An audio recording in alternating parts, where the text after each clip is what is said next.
Hello and welcome to the McDonald's Hendricks County Sports Show on AudioSportsOnline.net and XRB Radio, the voice of Hendricks County. Upcoming on this episode, we'll have plenty to talk about tonight. We have plenty of guests all lined up for you tonight, including Brownsburg head baseball coach Eric Mattingly, and we have been stressing it all season long. We wanted to talk to Coach Schneider and from the Brownsburg wrestling team, and tonight we got that wish.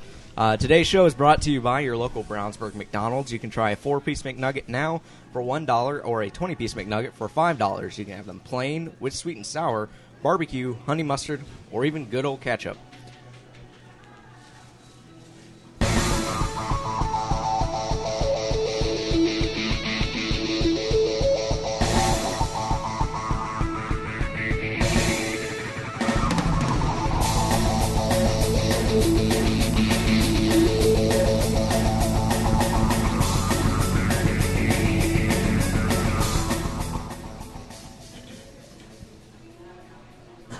Today is Wednesday, January 29th. From the State Route 267 McDonald's in Brownsburg, this is the Hendricks County Sports Show. I'm your host, J.P. Sinclair, and, like I said, we're joined today by Eric Mattingly and my co-host, Chris Worley, who will be go ahead and interviewing Coach Mattingly.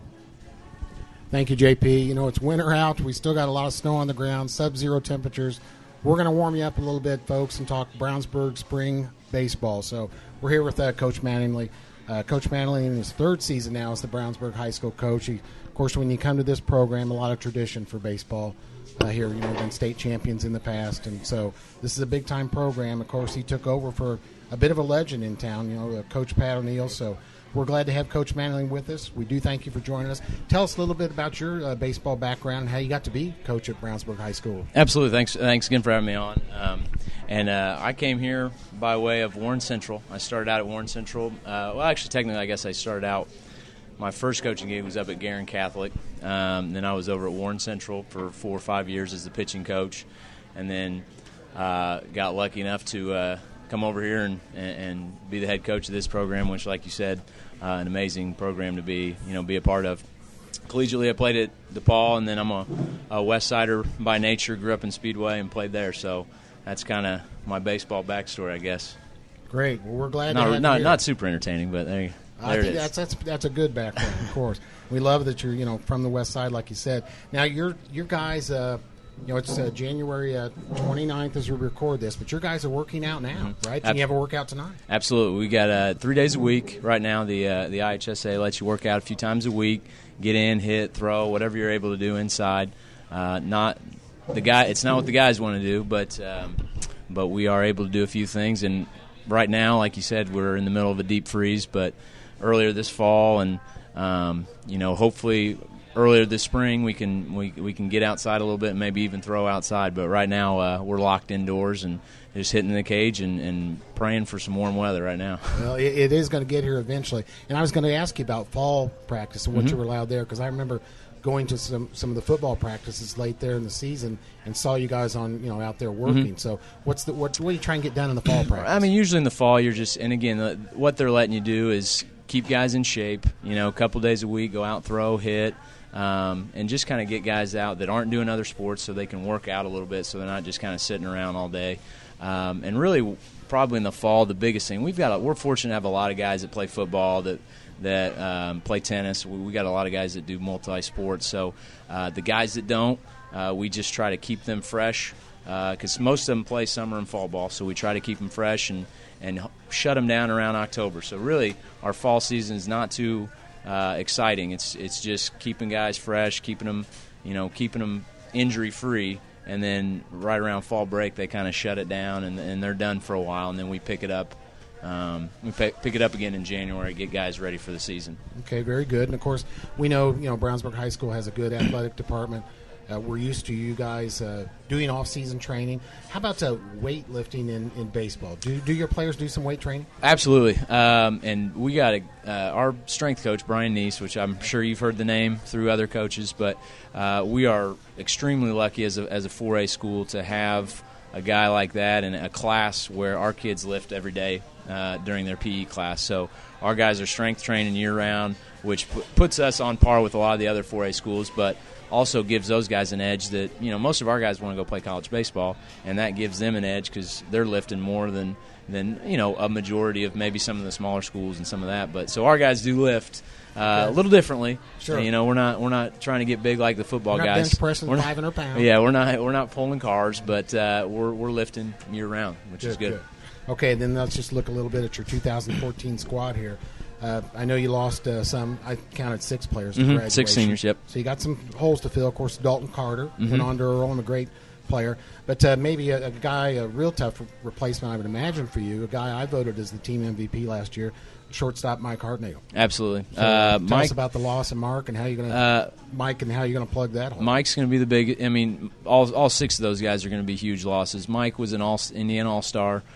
He led off for us. I think he led the team in batting average. He led the team in RBI or runs scored, a lot of categories, stolen bases. So we've been pushing that to guys that, you know, here's one player who had this many runs and had this many stolen bases. Is we need some guys, and we're going to hopefully lean on a couple guys to fill on the production that he had as one person. But also have to fill in behind the plate. Yeah, you know, Kyle Yeager. Kyle Yeager was another guy. Tremendous senior catcher. And he provides you a lot of leadership. A lot of leadership. He was unbelievable, and all 6 of those guys were really. I was really lucky with our seniors, but Kyle was kind of the cornerstone of that leadership.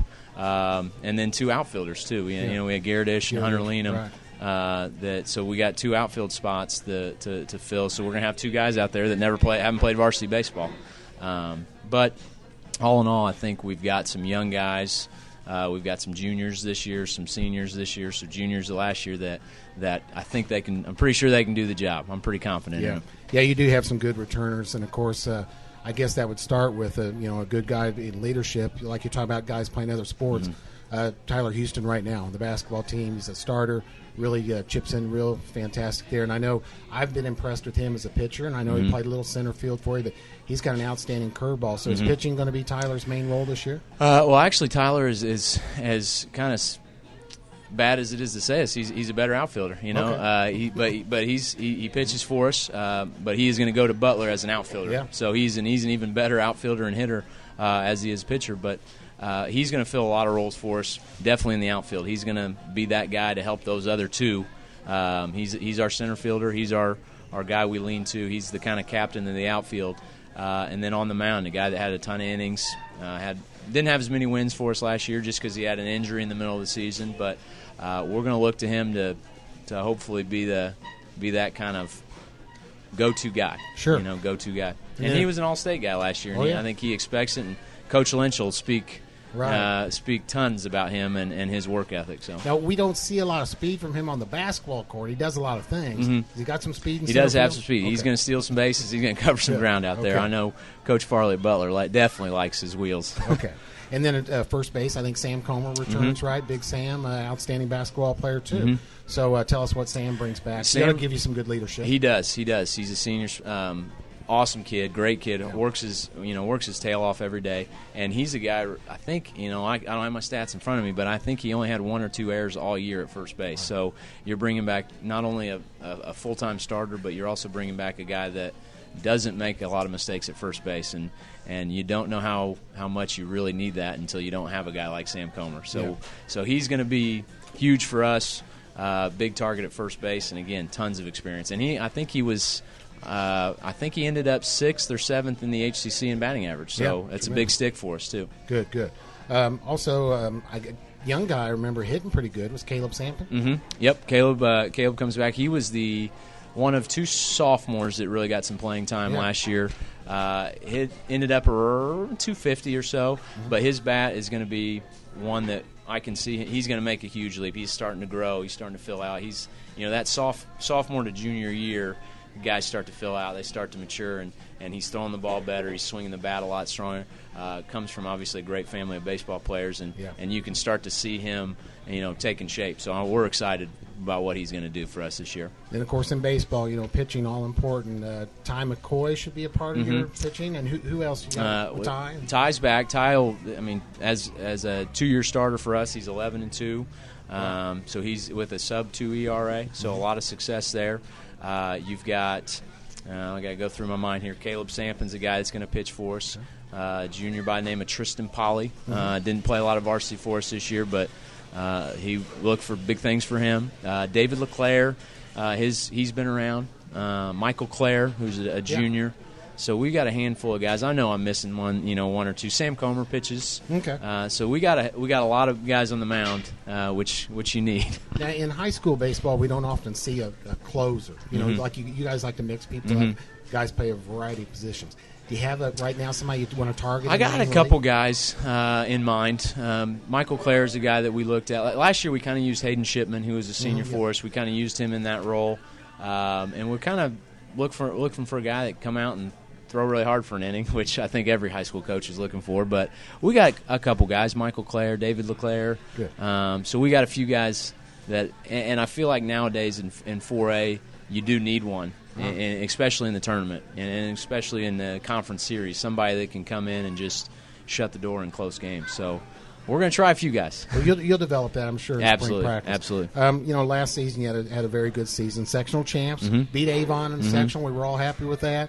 Got to the regional final. Of course, lost to a very good Cathedral team. Yes, yeah. Tell us about your tournament play last year and how you finished up the season. And is that going to carry over some? I know you lost some people, but the finish of the season and how that carries over. Absolutely. I thought last year we were a team that, I don't want to say overachieved, but we were a team that got everything out of our abilities, and I think that the seniors we have coming back this year, Tyler Houston, Sam Comer, Cody Gill, those guys know what it takes. They've been around guys like a Mike Hartnagel, a Kyle Yeager, Garrett Ish, those guys that work hard every day and get everything out of their team. So I think we've got that core group of senior leaders, and the end of the season, we had a strong finish in the conference. We had obviously a nice run in the tournament, played a lot of good baseball. Played good baseball against Cathedral too. Yeah. They were just their pitching was outstanding. Their pitching was outstanding. They were hot. They were hot when they played us, but I think that end of the season, that last 10 to 15 games, and I said that to our guys maybe 100 times. Those last 10 to 15 games, I think will definitely carry us over, and I think they know what it takes to play with a team like Cathedral or a team that wants to win championships. Okay, now first practices mid-March, March 17th, I believe. Okay. Yep. First game into the month. Our first game will actually be the second week of that spring break, which is I want to say like April 5th or April 4th.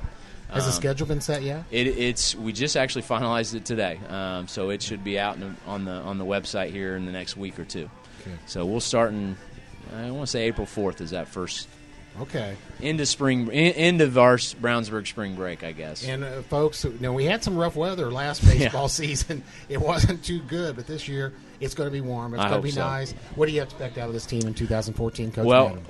we're young with a lot of guys that have a lot of experience. We had a couple sophomores that played varsity last year. They're back as juniors. We had a handful. We didn't have a lot of seniors. 6 seniors sounds like a lot, but we had a lot of juniors play last year, whether it was as a starter or some type of role. So I think we're a young team that acts old, that acts like they've been around a little bit. So we're in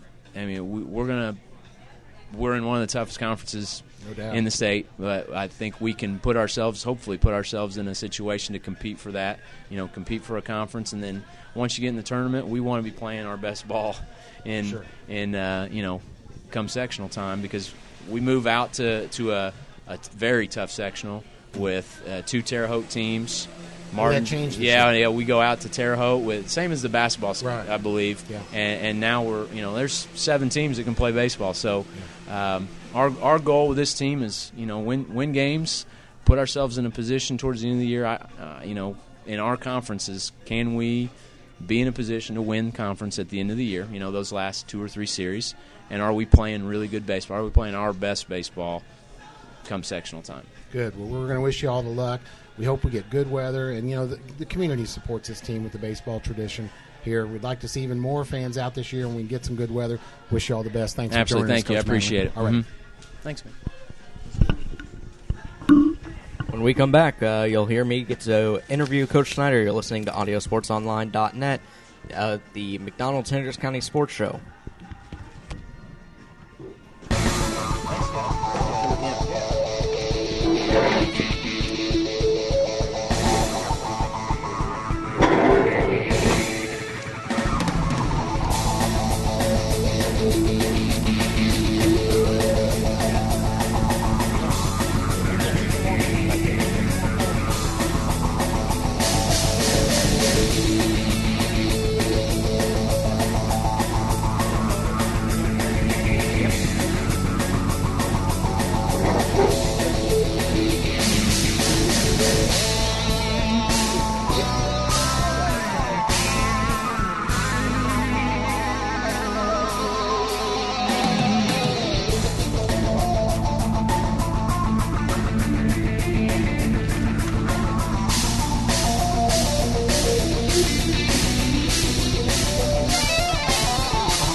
Yeah, I knew about it. I had to plan on asking,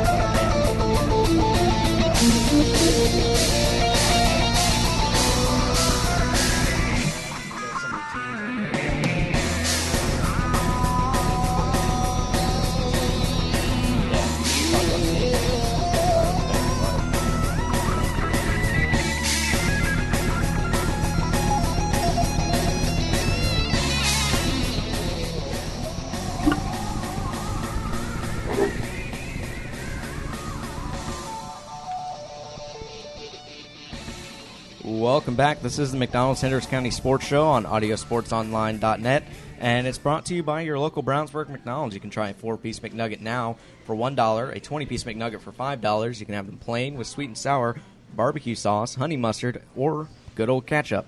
Like to welcome in now Derek Snyder, head coach of the Brownsburg wrestling team. You want to share a little bit about yourself and your background as a coach, and how you got to enjoy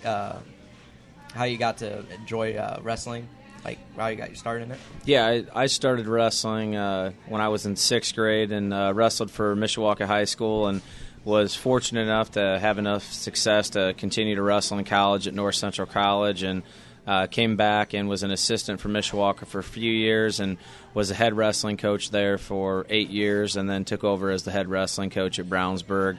Basically last March we started with our off season, and that's when I took over. Now, when you were head coach at Mishawaka, you had 2 state titles, correct? Yeah, we won the team state championship in 2008 and 2010.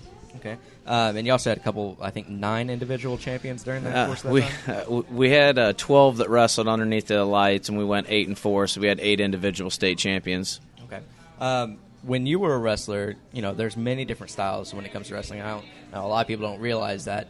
I know there's freestyle, Greco-Roman, and I think another one's called folk style. Yeah. Can you tell the listeners a little bit about the differences between those styles? Yeah, absolutely. What we do in high school and with collegiate wrestling in America is folk style wrestling. That's what most people see. The Olympic styles of wrestling are freestyle and Greco. So when wrestling's changed and it's evolved a little bit. When I was in high school during the off season, all we could really do is freestyle and Greco, so I trained in that in the off season and went to nationals in Fargo for it. Now there's a lot of folk style opportunities too, but America is really the only country that does folk style, what we do in high school and college. Once you get to any kind of Olympic wrestling, it's all freestyle and Greco, and the basic difference is Greco is all upper body. You can't touch their legs, they can't touch yours. It's all throw oriented, and freestyle. Probably the major difference than what people would be used to seeing on a high school mat is in high school, if you lift him up in folk style, you're responsible for his safe return. And in freestyle, the higher and harder you slam him, the more points you score. So I would say it's more physical and a little less safe. So when it comes to freestyle, you'll see a lot more probably shooting. Is that typically true? Well, I don't know about shooting. What you would see is a lot more lifts and slams. Like I said, in a high school match, if I lift you and slam you and I don't safely return you to the mat, I'm penalized for that. In freestyle, I'm rewarded for that hard slam with more points. Okay. I know that, we talked about, we wanted you on the show for weeks now with the way the team's been performing this year. And I know a lot of it has been riding on, 3 wrestlers that have broken school records this year. Particularly when it comes to takedowns, and that's sophomore C.J. Damler, sophomore Nick Weaver, and sophomore Troy Owen. And like I said, the connection between them, they're all sophomores and they're young, so you have to be very excited about not even just the program's future, but their future as wrestlers as well. Yeah, it's been an interesting year. I mean, we've continued to get better, and I told the guys our schedule's drastically improved from what it was last year. We added more difficult tournaments, more difficult dual meets, and we've gotten to the point where we can beat a lot of teams that maybe we hadn't been able to in the past, but our goal is to compete for championships on every level, from the youth program to middle school to high school. And it's just, I've told the guys we've got to get the mentality where losing is just not acceptable. So for Brownsburg, we've had a lot of success. We've won a few tournaments, and but the bottom line is we've still lost 7 dual meets, and that's not okay. We didn't win the conference, we didn't win the county, and we have to continue to improve. My personal philosophy, which is what I had at Mishawaka, and all aspects of wrestling are important, but you have to be dominant on your feet. The match starts on your feet. most wrestlers that win state titles are dominant on their feet. So we spent all the way from March up until now focusing on all areas of wrestling, but trying to make our wrestlers as dangerous as they can on their feet. We tell them we want you to go out with a repertoire of different moves where it's very difficult to stop your offense, and that gets into our philosophy about getting a fan base. You have to be exciting. If you stand there and look at each other for 6 minutes, nobody's going to come. And at Mishawaka, when we wrestled our rival, there'd be about 3,000 people there. That's because we were fun to watch, and we were physical and we were offensive. So that's hopefully a really long answer. No, it's fine. It's fine. The more you talk, the less I have to talk. And believe me, the people that tune in, I'm sure they want to hear you talk more than they want to hear me talk. So, but looking at, like I said, you have those 3 great young sophomores. You only have 2 seniors, so like I said, it's a very, very young team. Yeah. And you talk about doing more competitive, more hard meets. And one of those meets was the Big Dog Duels in Ohio. Can you tell us a little bit about that and how that better prepared your team for, say, sectionals that are coming up? Yeah, absolutely. One of the things we looked at was getting out of state. With school budgets, it's difficult to travel, so I was able to set it up with our athletic director. She was supportive. Our school board, our superintendent, our principal, where if we came up with the funds, we could get out of the area. I think it's dangerous to continue to wrestle the same kids and the same teams. I mean, Hendricks County is competitive, but we wanted to get out and get away and get some new competition. So we went over to a tournament in Ohio with, due to snow, it dropped from 27 teams to 21 teams. But we got to look at 20 different teams in Ohio, and to be perfectly honest, we wrestled above my expectations there, and ended up going 7-1 and placing second, which is better than I had intended. I mean, we went to that tournament because I figured we'd take some lumps, and sometimes that's a good thing. Yeah, I mean, you still in an out-of-state tournament, getting second place out of a 21-team field has to be something that you were very proud of this year. And I know one of the things that I mentioned I think it was a week or two on the show, was you see teams like Cathedral do that for football. They go and they play a lot of out-of-state opponents, and it really prepares them for that sectional time and that tournament time. How does the tournament for wrestling differentiate compared to, say, when it comes to football or basketball? Yeah, wrestling, once we hit the sectional, your team placement is based off of how your individual wrestlers do in the tournament. So there's 14 weight classes, and whatever placement your 106-pounder gets, the higher he places, the more points he scores for your team. Your team can continue to place and continue to advance, but that individual wrestler must place top 4 at the sectional to continue. So, if our 106-pounder got 5th place at the sectional, his season is over. Only the top 4 from the sectional would advance to the regional. The top 4 from the regional will advance to the semi-state. Top 4 to the semi-state advance to the big show at Bankers Life Fieldhouse, where there's about 15,000 people watching high school wrestling. Like we talked about, the wins in the takedown categories, particularly for a guy like Nick Weaver. He comes in, has 29 wins on the season, 19 pins. You have to be very excited about the progress he's made, in his sophomore year. Well, honestly, it started last March when we took over, and my staff and I, and to be perfectly honest, Brownsburg hadn't done any off-season wrestling, which is, I always tell the guys, that's part of the reason I have a job, because we didn't do off-season wrestling, and that's why we're so far behind. So when we took over in March, we told the guys, it's you either want to be good or you don't. You either are going to decide that you want to become a champion, or you're just going to be okay getting shoved around. So we started in March, and Nick Weaver's a great example of a kid that didn't get out of the sectional. He was probably 20-15 last year, and this year he's only got a few losses. He's ranked 13th in the state. That's in one offseason he was able to do that. He's broke the school record for them. Again, 3 guys that have broken the school record for the most takedowns in the history of Brownsburg High School have done it in 1 year. But those guys, when we started in March, we went March through July. We traveled all around the country. We went to Atlanta for the militia duels. And Nick's a kid that not only did my offseason, but a lot of these guys, we got to join the CIA, the Central Indiana Academy of Wrestling, or Red Cobra Wrestling, or Contenders Wrestling. We've sent our guys to do our off season, and we send them to basically like an all-star club. So Nick Weaver, from March all the way through July, was practicing 5 times a week and hitting a tournament every weekend, and that's why he's gone from 5th in the sectional to 13th in the state. When it comes to the pins are a lot quicker. when you watch wrestling, it's not like WWE. A lot of it's so much more faster, and the conditioning that these athletes have to be wrestlers. That's one of the things that's always astounded me. Yeah. They have to be in this excellent top shape and have to be so quick when it comes to agility, even at so many different weight classes. Can you talk about how hard it is for them to try and maintain weight as the season goes through? Yeah, I mean, let me talk about the endurance, because I always find it humorous when people say 6 minutes. Until you've wrestled, you don't understand that feeling where your lungs feel like they're going to explode. I played football in high school, and when football season ended, it would take me about 4 or 5 weeks to get in wrestling shape. And when we get our football players in, it's a different kind of conditioning. You can play football or play basketball or play these other sports, and those people have no idea what really being in shape is. And I told the guys when I took over, you guys don't know what being in wrestling shape is, because I want my guys to get to the point where they're not even breathing heavy by the end of the match. So it'll take 4 or 5 weeks from their fall sport to actually get them in wrestling shape. And as far as maintaining weight, I think being on a balanced diet, but I try to avoid guys cutting a lot of weight. I mean, we had a lot of success at my old school, and did we have guys that we had to lose weight and maintain their weight? Yeah, but if that becomes your focus, if you're constantly worried about your weight, then you're not training properly. So what we tell the guys is, get to the lowest weight class possible where you can still train like a champion. And once they stop training like a champion, we'll move them up. So it's just being disciplined. You can't splurge. You can't come to McDonald's too often.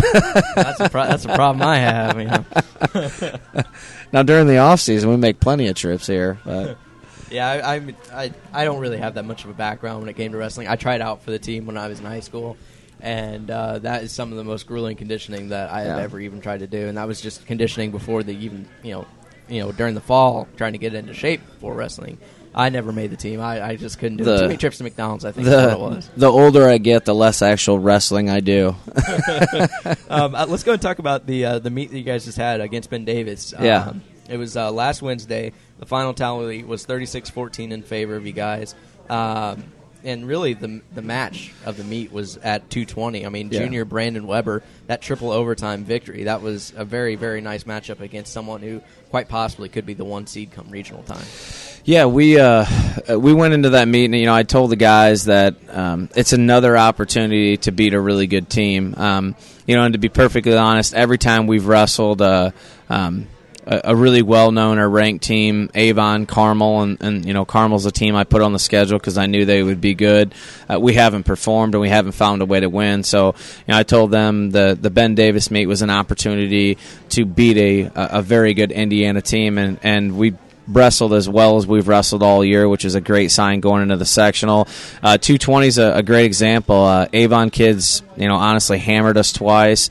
Ben Davis kids beating the Avon kid, and Brandon Weber just kind of clicking, starting to put things together. It's a heavy underdog going into that match, and that match is a great example of conditioning. We're going to see the kid again at the sectional, and we're going to have to wrestle well, but that night we stayed in good positions, and the bottom line is Brandon wasn't tired going into overtime, and I think the Ben Davis kid was sucking wind a little bit, and those are the matches as a coach that are the most enjoyable to have, because something my coaching staff and I tell the guys all the time is, we can't make up for what they didn't do when they were in elementary or middle school, or what they didn't do before we took over in March. What we can control is their conditioning, and there will not be another team in the state that's in better shape than us, because that's something I can control right away. I also know that you are in charge of the Brownsburg Wrestling Club. Can you tell us a little bit more about what that entails and what it does for the community in Brownsburg? Yeah, absolutely. We, my son's in the wrestling club. He's 4 years old. I'm not sure how much wrestling he does there.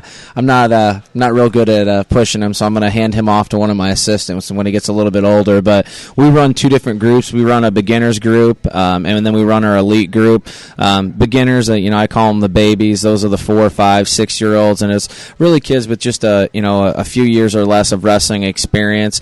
And what we really focus on them with is I want them to walk in smiling and walk out smiling. We teach them the basics. There's not a lot of intensity, not a lot of competition. It's just learning the basics. And a lot of parents think you shouldn't start till 6th grade. If the best wrestler in the Brownsburg system is Brayton Lee. I mean, he'll come in next year and he's he's special. Excited about having yeah, and he's wrestled since he could got out of diapers. He's been wrestling, and that's why he's so good. So what we tell parents is it's dribbling a basketball, it's throwing a baseball. The sooner they start, the better. So that's what we do, and I run the baby group with my son. And then once we kind of brainwash them and get them serious about wrestling, we elevate them to our elite group, and those practices are longer, more intense, more competition focused. But our club is kindergarten all the way through 8th grade. When you talk about trying to teach them the basics. I mean, the basics of wrestling. What would you deem to be some of the most basic things that you're trying to teach them in this club? Yeah, with the beginners, a lot of it's stance, being in proper positions. And when we took over in March, one of the big things that we say our philosophy is of our coaching staff, and it's honestly, since I'm the head coach, it's my philosophy, but it's what I brought with me from Mishawaka, is we want a high percentage offensive system. And by high percentage, I mean, Brownsburg in the past was a really throw-oriented team where we kind of tended to expose our own back a lot. And I always compare it to swinging for a home run. Mattingly reference here, baseball, but swinging for a home run, sure, when you hit the home run, it works out really well, but you're going to strike out a lot. And so we've completely wiped them clean and gotten rid of that philosophy. So a lot of it's just being in proper positions and leg attacks. When you look at the guys on there that broke the school record for those takedowns, they run singles and doubles and front headlocks. Very safe moves where if I try to attack your legs and it's not there, I'm not putting myself at a major risk where I would be as a throw. So with the little guys, it's very basic moves. It's being in a good stance. It's taking shots. And then for the youngest guys, the 4, 5, 6-year-olds like that I have, it's a lot of, I'm old, I've been coaching for a while, a lot of games, shark, minnow, that steal the bait, games that are related to wrestling skills and wrestling positions, so that they're getting better at wrestling, but to them, they're just playing a game. Okay, well, if the kid, parents out there that are listening have kids that they wouldn't mind coming to this, what do they need to do to try and get involved? First thing is they could contact me at my school email, which is available on the Brownsburg school website. They could get on our BrownsburgWrestlingClub.com, our website, and there's information there. Or they can show up. We go Mondays and Wednesdays from 6 o'clock until 7:30, and Fridays from 6 o'clock to 7 p.m. Door 8 at Brownsburg High School, and anyone that's interested in getting involved, we're taking strides. But the ultimate goal is we're not going to stop. This coaching staff won't stop. This program won't stop until we're competing for state championships. Okay, well, let's go ahead and talk about it, because you have sectionals coming up. Can you tell us what you're expecting coming up this Saturday in the first round of sectionals? Yeah, I mean, it's humbling, but I've seen Avon enough to know that they're very good this year. They're ranked 12th in the state, and they might be underranked. I mean, they are a drastically improved team from what I saw last year. They've easily won county. They easily won conference. So for anyone to beat them, us included, you would really have to get lucky along the way. So what we've told our guys is each guy is focusing on doing his job, performing his role. And, I don't know if that's good enough to get it done, but that's our goal going in. We're never going to walk into a tournament and say we're happy getting second place. But I feel like if we wrestle well, we've got the best shot to pull the upset, but I don't know that anyone can. If we don't wrestle well, it'll be a real long week of practice the next week, and we won't be in the top couple. But looking at it, we have 12 guys that are seated going into the tournament. 2 unseeded wrestlers, 2 freshmen, just a very young team overall. But it's what I've told them all year: they have to get better. You have to figure it out. We're not going to cripple them for life and give them a crutch to make excuses and talk about the future. They have to get better, and they have to get better fast. So 12 seeded wrestlers, 2 number 1 seeds. Nick Weaver at 106 is the number 1 seed, and C.J. Damler at 152. Both sophomores are the number 1 seeds. Okay, so that's this Saturday at Avon. What time does the whole sectional start there at Avon? Starts at Avon at 8:30 is the opening round, and the finals are scheduled for 1:30. All right, well, hopefully we have a good fan turnout for you, and Sounds definitely great. Wish you luck going forward with sectionals and even hopefully after that, regionals. So Sounds good. Thank you. Yep, thanks for joining us. When we come back, it'll be me and Chris breaking down winter sports. You're listening to AudioSportsOnline.net.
Welcome back to the McDonald's Hendricks County Sports Show on audiosportsonline.net and XRB Radio, the voice of Hendricks County. I'm JP Sinclair, joined by Chris Worley. Two very, very great coaches there in the Brownsburg athletic system that we got a chance to talk to tonight. That's right, JP. Again, we've talked about it last week. That's one of the best parts of this show.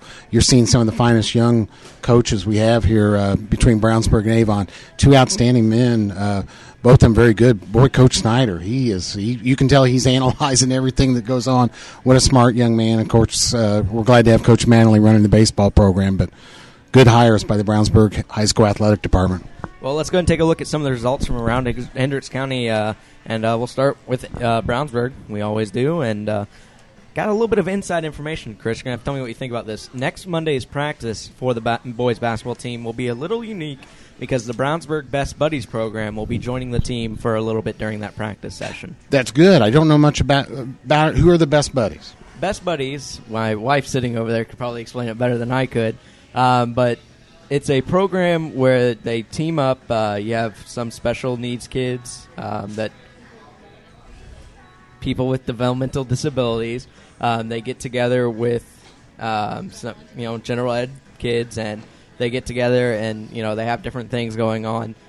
Typically, I know they have an event at So Italian. They have a walk downtown. It's kind of a not necessarily a mentorship, but a friendship, kinship kind of thing. That I know earlier this year they had a Halloween party. I got to DJ that event for them, which was a lot of fun.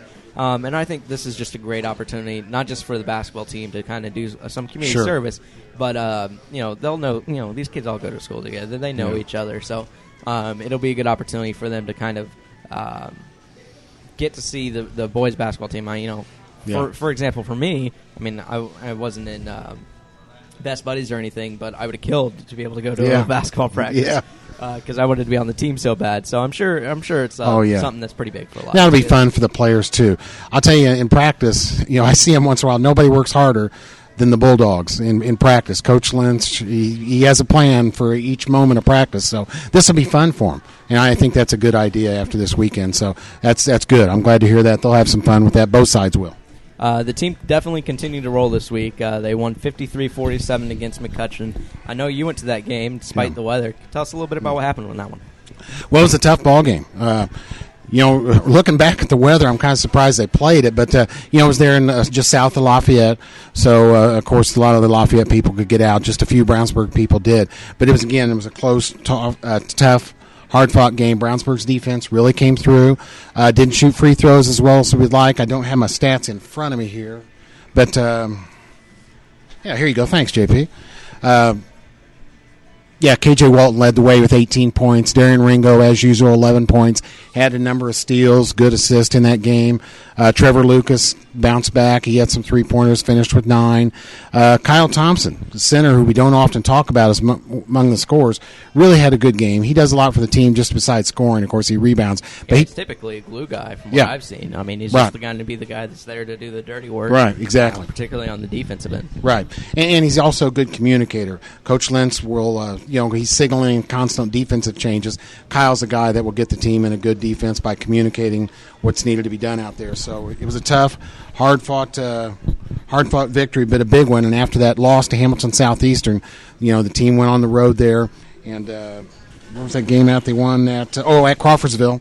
And then was a blowout. Yeah, and then that's a conference game up at McCutcheon, and they got that done. And I know I was talking with Kelly Wagoner, the tremendous athletic director there, and in the wintertime, you don't want to be going to those Lafayette schools, so she confirmed for me that just like in football, that conference is going to change next year, so we're going to lose some of those Lafayette schools. Now, she said each of the teams will be allowed to continue to play one of those schools on your schedule, so I'm not sure who that's going to be for Brownsburg yet, but it'll be nice not to make that drive in the winter up to those Lafayette schools. Yeah, it should be interesting to see how they reclassify everything when it comes to that, when it comes to the HCC. Let's go and take a look at the varsity basketball girls team. They're rolling too. winning their last 2 games. They defeated Zionsville 64-50 last Wednesday, and they also beat Westfield on Saturday in nail-biter 46-44. We'll get to that second game in a second. Let's go ahead and take a look at that Zions game first. 3 players scored in double figures, led by, once again, freshman Riley Olmstead. How many times have we said that name on the show this year? Right. She just continues to amaze. I mean, she only shot 35% in this one, but she did score 19, and she got to the free throw line 6 times in that Wow. game. Yeah, she's a great omen for the future for girls basketball in Brownsburg, no doubt about it. And Elia Walker continues her fine play, too. Yeah, the girls out-rebounded Zionsville 24-14, and it was a party that was hosted by sophomore, as you said, Aaliyah Walker, a block party that, she had 6 blocks in this game to go along with 13 rebounds, 1 assist, and 16 points. So she definitely had it going on. Wow. And, of course, that was a big win for Coach Amy Brahman. That's her 100th win at the Brownsburg helm. So that was a big night for her, and, they had a little celebration for her after the game. So great job that night. A big game against a conference rival Zionsville. It was a tough win to come by against Westfield. They're 11-3 on the season. That was on Saturday, but the Bulldogs did prevail 46-44. Impressive. And what was really impressive to me was the defense. They limited Westfield to only 30% shooting in this one. And we talked once again, Aaliyah Walker led the team in scoring with 13, and senior Hannah Mingus had 9. Yeah, very good. And that was it was on their home court, of course, the Brownsburg home court, but definitely a bit of an upset there. So that's 2 big wins against Zionsville and Westfield. Now tonight they are at Indianapolis Tech and then at Fishers. What do we have left, JP? 4 games left on the girls' side? Yeah, just 3 or 4 games, I believe. And you talked about that Fishers game coming up. You're looking at number 23 ranked Fishers team this Saturday. They're 13-4 on the year, so that'll be a very, very big challenge for the Lady Bulldogs. Last home game before tournament action is February 5th against Lebanon, and then they're at Brebeuf to end the season. But before you know it, sectional play will be here for the girls, and they sure are looking in good shape heading into those tournament time. Yeah, give credit, as you talked about, Amy Bowman has had this team rolling. We talked about coming into the season where we thought they were going to be, losing a great player like Mavunga.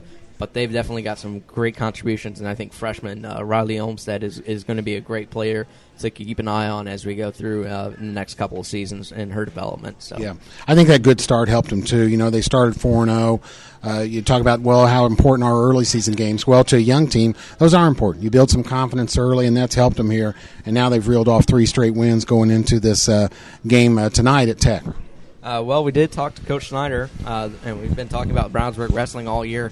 The team beat Ben Davis in a match on Wednesday. We talked about the final tally, 36-14 in favor of the Bulldogs. The match of the meet, as we talked about, was at 220. Junior Bryant Weber won in that triple overtime against potential 1 seed in the sectional, Cassia Wilder of Ben Davis. 3 Brownsburg wrestlers, as we talked to Coach about, have already broken the school record for most takedowns in a season. And like I said, those wrestlers are sophomore C.J. Damler, sophomore Nick Weaver, and sophomore Troy Owen. And like I said, the connection, all sophomores and all very young. Well, Coach Snyder definitely has his program going in the right direction. What an impressive coach he is, and this team's looking good with those sophomores. I'm really anxious to see how this sectional turns out. I think I'm going to try and get up there. It's Avon. It's a Saturday. Weather, I think it should be okay. So I expect a few Brownsburg people to travel to that. Now, there's a lot of schools in that. I forget where our list is, but Avon. I'll look for it. Okay, we've got it. But there's going to be a lot of schools there, so that sectional and the way that works, it's going to be easy. Not going to be easy, but that's going to be very interesting. Avon, that section includes Avon, Ben Davis, Cascade, Cloverdale, Danville, Greencastle, North Putnam, South Putt, and Tri-West, along with Brownsburg. So that's a Hendricks County teams. Yeah, that's a heavy dose of wrestling for a Saturday. But I'll want to see how Coach Snyder and the Brownsburg Bulldogs do in that. Wrestling meets are so early on Saturdays. If it wasn't for that, I'm not going early. Beauty sleep, even though it doesn't do anything for me. Okay. I might have to join you on that. I'm not going early. I'll go at noon or the afternoon session at the earliest. But you can always go out there and support the Bulldogs because they've had a great season, and we're hoping for a good turnout at sectionals for them. The girls and boys swimming and diving teams, we talked about it, they're ending that stretch run of the winter season. They traveled to Ben Davis, and they registered a resounding win against the Ben Davis Giants. The girls rolled a 137-40 victory, while the Bulls put up a 118-65 win. So once again, they're continuing that dominance in the water. We talked about it last week on Thursday, traveling to Crawfordsville and beating the Athenians. Both the boys and girls won 11 of the 12 events on the way to a girls' final score of 127.56 and a boys' final of 130.54. So they look to be heading in the right direction right before sectionals. Right, and I think that starts not this weekend, but I think the following weekend. Correct. Okay. So they're getting ready for that. So I'm sure they'll have a nice hard week of practice coming up. And I think congratulations in order for Brandon Dowers. He made the selection to the IFCA Regional 6 Football All-Star Team. With his achievement, Brandon is now up for selection to possibly participate in the Grange Insurance North versus South All-Star Classic in July. Yeah, great kicker for the Bulldog football season. Didn't get off to a good start as far as the number of field goals, but he's very reliable on extra points, and then chipped in his very good share of field goals. Very accurate from long range, too, so that's good for the young man. We hope it results in a few scholarship offers for him to play college football. Let's go take a look at Plainfield now. Boys basketball, the Plainfield Quakers have slid down a bit this week, losing 2 straight. Sophomore Max Kurkowski led the team with 13 points as the Quakers lost to a very tough number 15 ranked team in Mooresville, who is 11-2 on the season. The final in that one was 63-44 last Friday. We've talked about Plainfield, and they're struggling to rebound the ball this year, but they out-rebounded the Pioneers, a very, very tough Pioneers team, 25-15, but the detriment was really the 22 turnovers they had in this one. Right, and we know they can do that a little bit, okay, so then, they're at home to Terre Haute South the next night and can't get that one done either, so it's been tough. One thing I looked at, Coach Andy Weaver, he's 234 and 201 in his 20th year overall. So, every coach may have a down year, but his track record suggests that things are going to get better for Plainfield. And we've talked about their young talent, Max and Nathan Mills. Right. So I expect things to recover. Now here they're going to play Decatur Central next, something you may know about. So Decatur's come on very strong. Last week they had a very, very good win and a very, very bad loss. I know this isn't the Decatur Central sports show, but let me drop some knowledge on you. I mean, that game against Greenwood, if you have not seen the highlights, you can see them archived on audiosportsonline.net. Senior Lucas McNeil had a couple of major slam dunks, almost had a putback dunk at one point. Did have 2 dunks that did go down and tried for a 4th one, but got fouled on the attempt. It was a dunk fest in that one, and that was on Friday night. But Saturday, when they faced Ben Davis, the opposite. So it depends on the competition they're playing. Decatur, I think, has talent.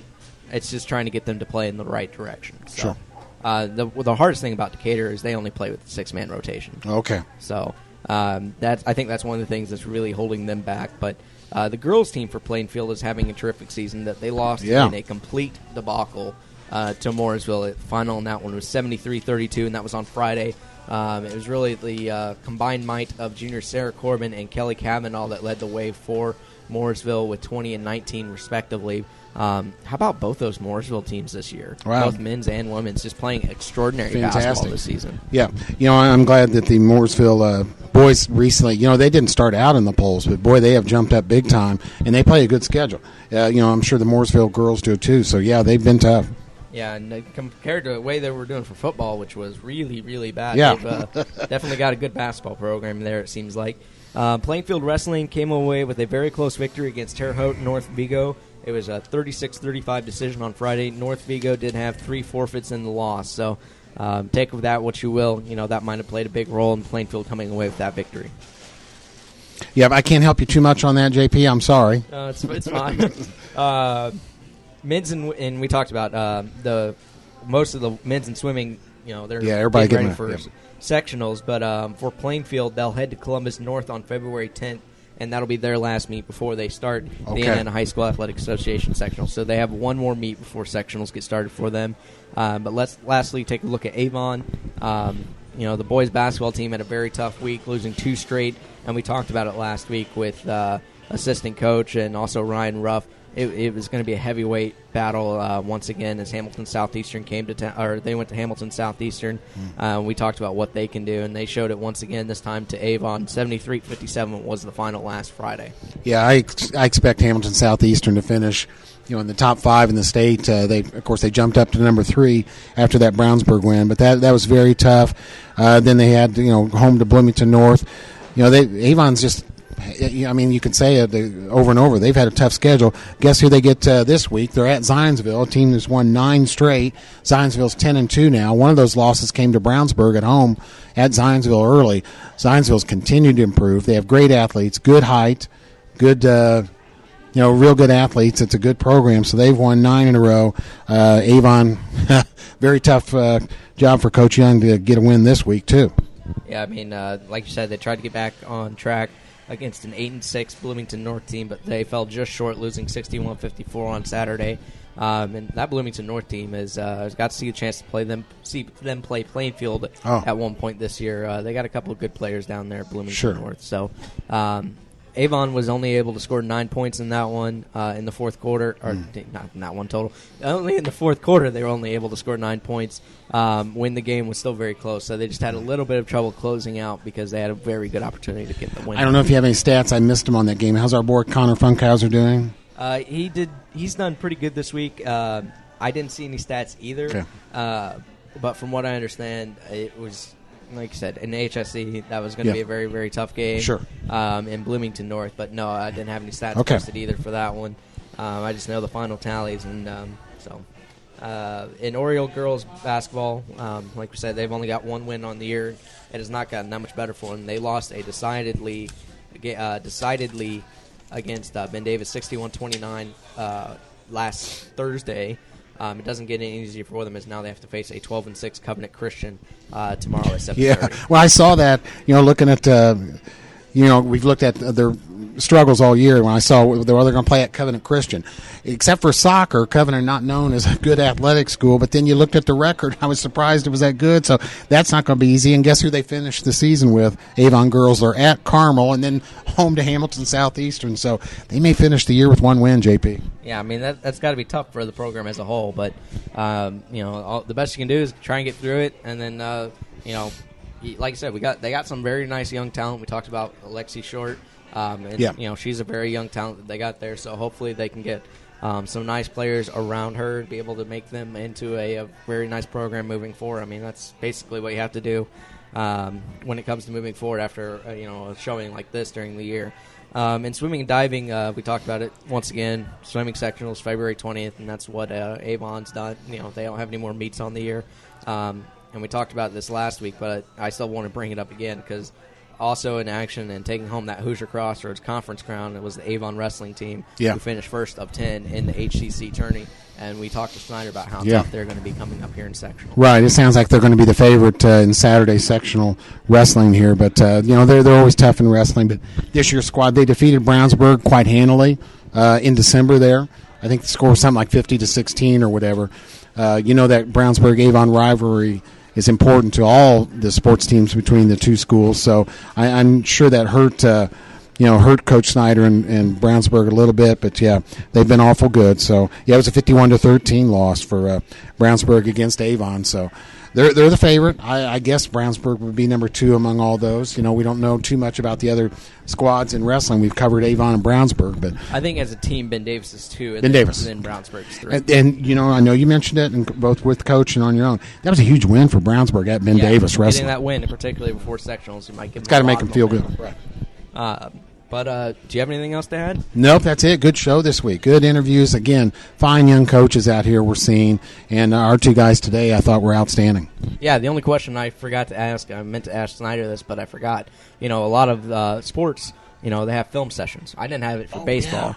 Yeah. But I know that, you have film sessions for football, for basketball. I bet you they do. I wonder if they do in wrestling or not. That was a question I meant to ask him, but I forgot. So that's definitely, I might have to email him that now. I'll let you guys know. Let us know about that. That's right. So I think I'm going to have to shout him an email because I'm curious about that. I am too. Bring that up during the show, but I forgot. I think you covered every other base, though, with him. That was a good job, JP. But no, that'll just about do it for the show. It's been fun. Usually is. We only hope to keep getting better as we go along. The McDonald's Hendricks County Sports Show was written by me, JP Sinclair, produced and distributed by audiosportsonline.net. Some of the music provided tonight from Mevio's Music Alley. You can check them out at music.mevio.com. Special thanks go out to Brownsburg wrestling coach Derek Schneider and baseball coach Eric Mattingly for joining us for today's show. Our next show will be at the Avon Rockville Road location by Meyer. So a little bit closer to home. We didn't get to go out there earlier because of the snow, but definitely look forward to trying to get out to that location. We'd love to see you guys out there. If you want to come out for that one, you can send any feedback, or if you have questions or comments that you'd like to hear talked about on the show, you can always send those our way. You can send them to jp.sinclair1988@gmail.com, and you can also follow me on Twitter individually at SinclairJP. That's SINCLARJP. Thanks for tuning in. Until next time, I'm JP Sinclair for Chris Worley, hoping you support high school athletics as much as we do.